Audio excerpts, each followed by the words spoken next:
Chapter 3. It took some time for Jordan and Amy to reach the next large building they could see. The sun was close to setting by the time they got to the building's entrance. However, Jordan and Amy were still content with searching the building they had arrived at.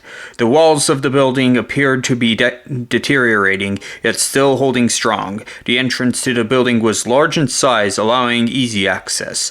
When they entered, they saw many paintings depicting important military and political leaders throughout the history of Iridia.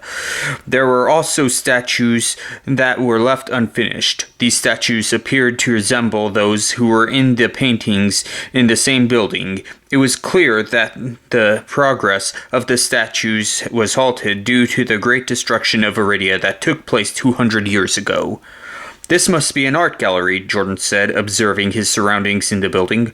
"All the works here fascinate me." "Art is also of great value," Amy said.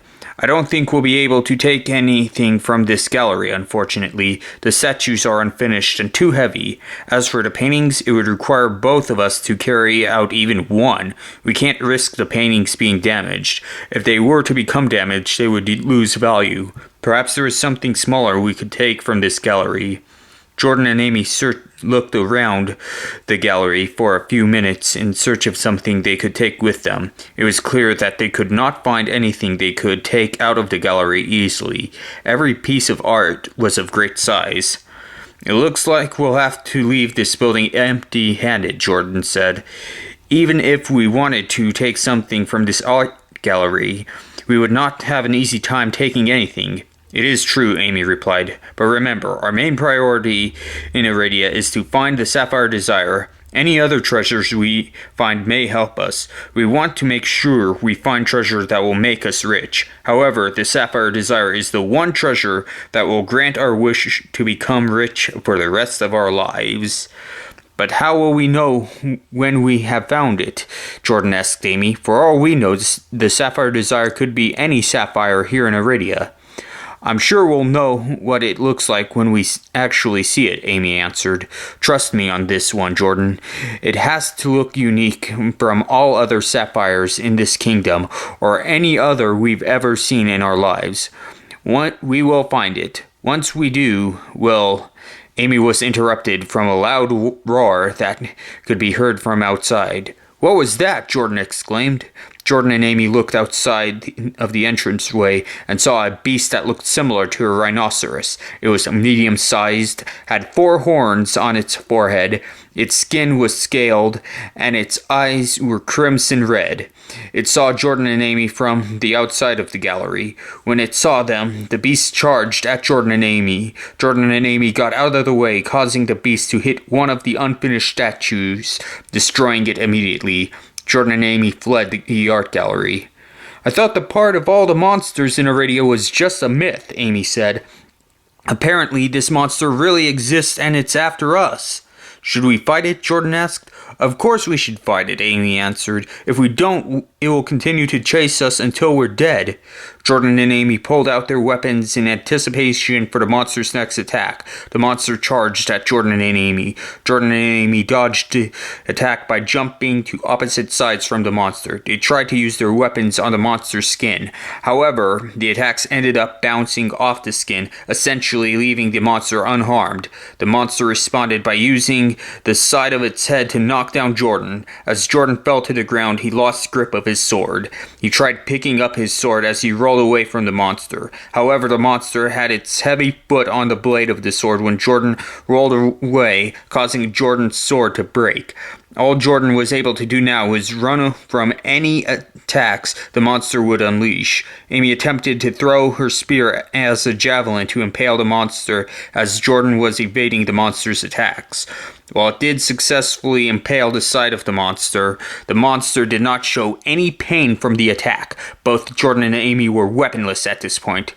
"What are we going to do?" Jordan shouted as he continued to evade the monster's attacks.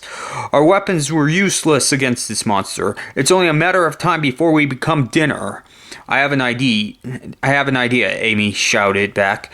"Just hold on a little longer."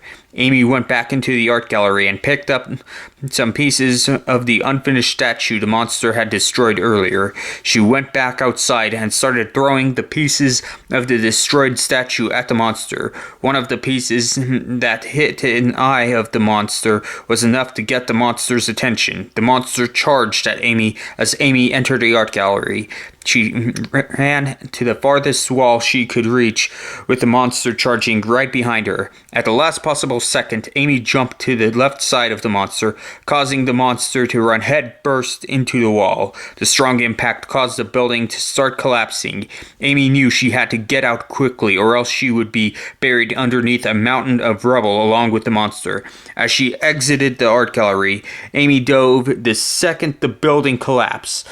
The monster was dead, buried underneath what once was a building that contained many valuable pieces of ancient art. "That was close," Amy said as she was catching her breath. "If I didn't make it out in time, that would have been the stupidest thing I would have ever done." "That was very risky, sister," Jordan said. "I was afraid for a second that I was going to lose you." "At least the plan worked," Amy replied. "That monster is dead. That's all that matters now." "We better take shelter," Jordan said as he looked towards the sky. "It's starting to get dark. Who knows what other monsters will come out when it's dark around here."